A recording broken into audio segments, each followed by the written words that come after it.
ॐ श्रीमद्भगवद्गीता एकादशोऽध्यायः विश्वरूपदर्शनयोगः। अर्जुन उवाच मदनुग्रहाय परमं गुह्यमध्यात्मसंज्ञितं यत्त्वयोक्तं वचस्तेन मोहोऽयं विगतो मम। भवाप्ययौ हि भूतानां श्रुतौ विस्तरशो मया त्वत्तः कमलपत्राक्ष माहात्म्यमपि चाव्ययम्। एवमेतद्यथा तत्त्वमात्मानं परमेश्वर द्रष्टुमिच्छामि ते रूपमैश्वरं पुरुषोत्तम। मन्यसे यदि तच्छक्यं मया द्रष्टुमिति प्रभो योगेश्वर ततो मे त्वं दर्शयात्मानमव्ययम्। श्रीभगवानुवाच पश्य मे पार्थरूपाणि शतशोऽथ सहस्रशः नानाविधानि दिव्यानि नानावर्णाकृतीनि च। पश्यादित्यान् वसून् रुद्रान् अश्विनौ मरुतस्तथा बहून्यदृष्टपूर्वाणि पश्याश्चर्याणि भारत। इहैकस्थं जगत्कृत्स्नं पश्याद्य सचराचरं मम देहे गुडाकेश यच्चान्यद्द्रष्टुमिच्छसि न तु मां शक्यसे द्रष्टुमनेनैव स्वचक्षुषा। दिव्यं ददामि ते चक्षुः पश्य मे योगमैश्वरम्। सञ्जय उवाच एवमुक्त्वा ततो राजन् महायोगेश्वरो हरिः दर्शयामास पार्थाय परमं रूपमैश्वरम्। अनेकवक्त्रनयनमनेकाद्भुतदर्शनम् अनेकदिव्याभरणं दिव्यानेकोद्यतायुधम् दिव्यमाल्याम्बरधरं दिव्यगन्धानुलेपनम् सर्वाश्चर्यमयं देवमनन्तं विश्वतोमुखम्। दिवि सूर्यसहस्रस्य भवेद्युगपदुत्थिता यदि भासदृशी सा स्याद् भासस्तस्य महात्मनः। तत्रैकस्थं जगत्कृत्स्नं प्रविभक्तमनेकधा अपश्यद्देवदेवस्य शरीरे पाण्डवस्तदा। ततः स विस्मयाविष्टो हृष्टरोमा धनञ्जयः प्रणम्य शिरसा देवं कृताञ्जलिरभाषत। अर्जुन उवाच पश्यामि देवांस्तव देवदेहे सर्वांस्तथा भूतविशेषसङ्घान् ब्रह्माणमीशं कमलासनस्थं ऋषींश्च सर्वानुरगांश्च दिव्यान् अनेकबाहूदरवक्त्रनेत्रं पश्यामि त्वां सर्वतोऽनन्तरूपम्। नान्तन्न मध्यन्न पुनस्तवादिं पश्यामि विश्वेश्वर विश्वरूप।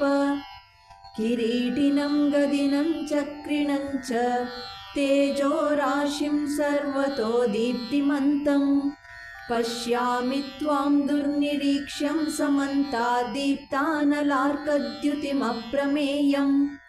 त्वमक्षरं परमं वेदितव्यं त्वमस्य विश्वस्य परं निधानम्।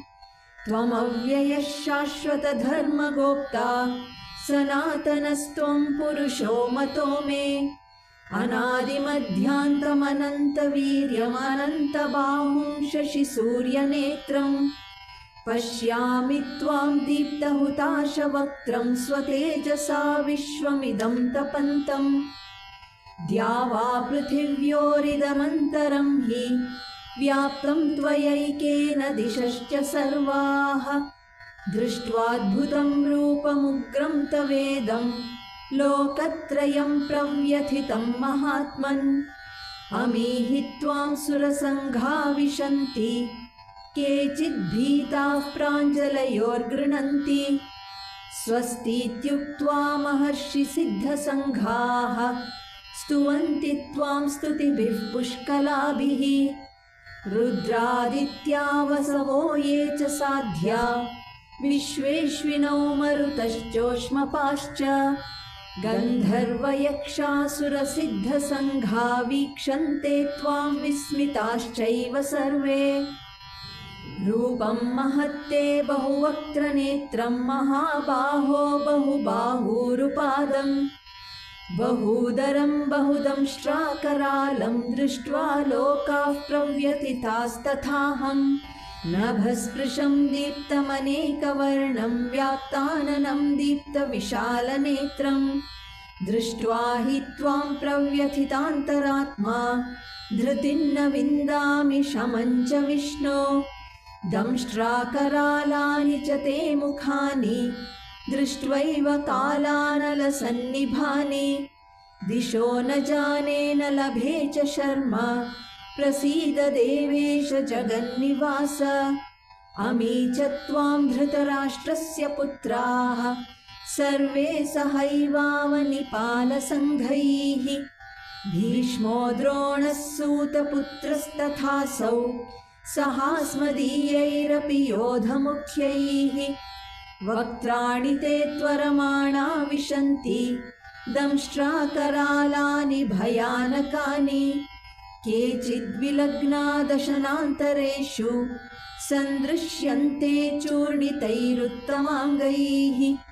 यथा नदीनां बहवोऽम्बुवेगाः समुद्रमेवाभिमुखा द्रवन्ति तथा तवामी नरलोकवीरा विशन्ति वक्त्राण्यभिविज्वलन्ति।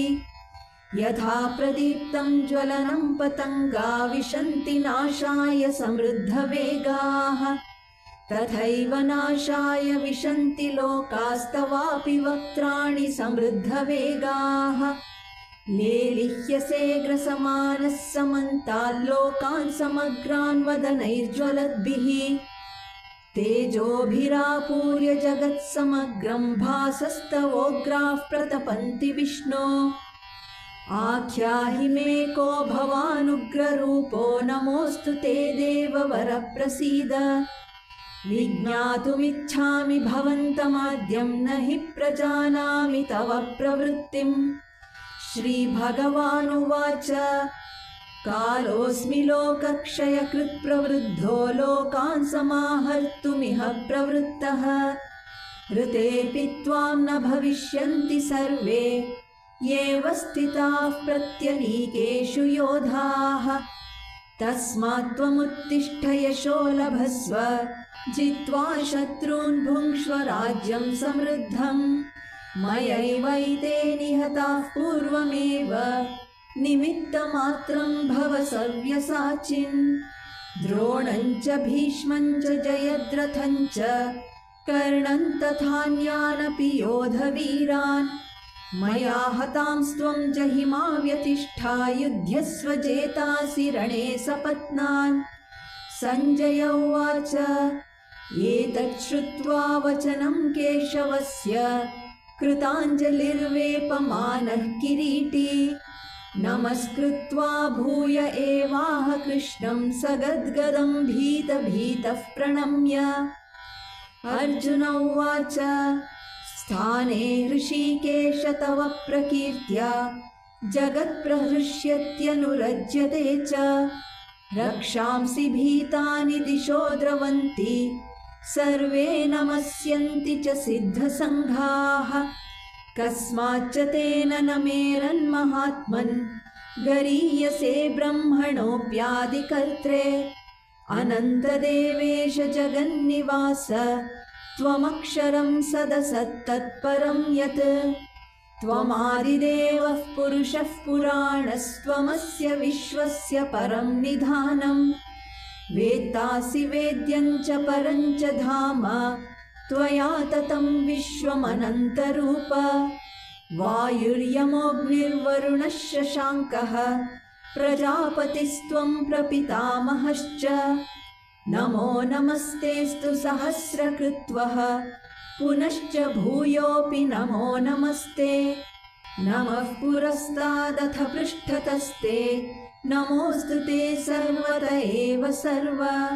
अनन्तवीर्यामितविक्रमस्त्वं सर्वं समाप्नोषि ततोऽसि सर्वः। सखेति मत्वा प्रसभं यदुक्तं हे कृष्ण हे यादव हे सखेति। अजानता महिमानं तवेदं मया प्रमादात् प्रणयेन वापि।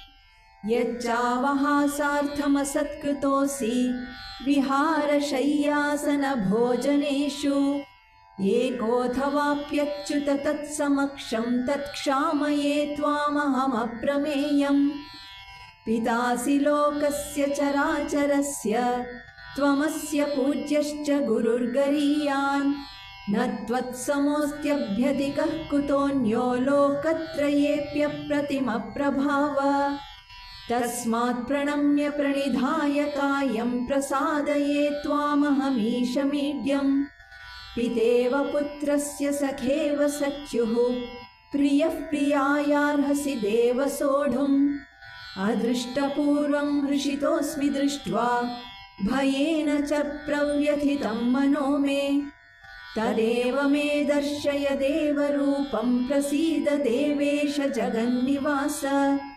किरीटिनं गदिनं चक्रहस्तमिच्छामि त्वां द्रष्टुमहं तथैव। तेनैव रूपेण चतुर्भुजेन सहस्रबाहो भव विश्वमूर्ते। श्रीभगवानुवाच मया प्रसन्नेन तवार्जुनेदं रूपं परं दर्शितमात्मयोगात्। तेजोमयं विश्वमनन्तमाद्यं यन्मे त्वदन्येन न दृष्टपूर्वम्।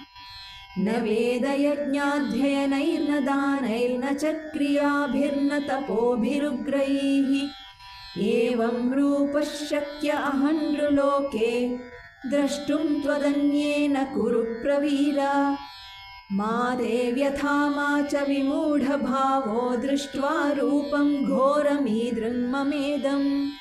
व्यपेतभिः प्रीतमनाः पुनस्त्वं तदेव मे रूपमिदं प्रपश्य।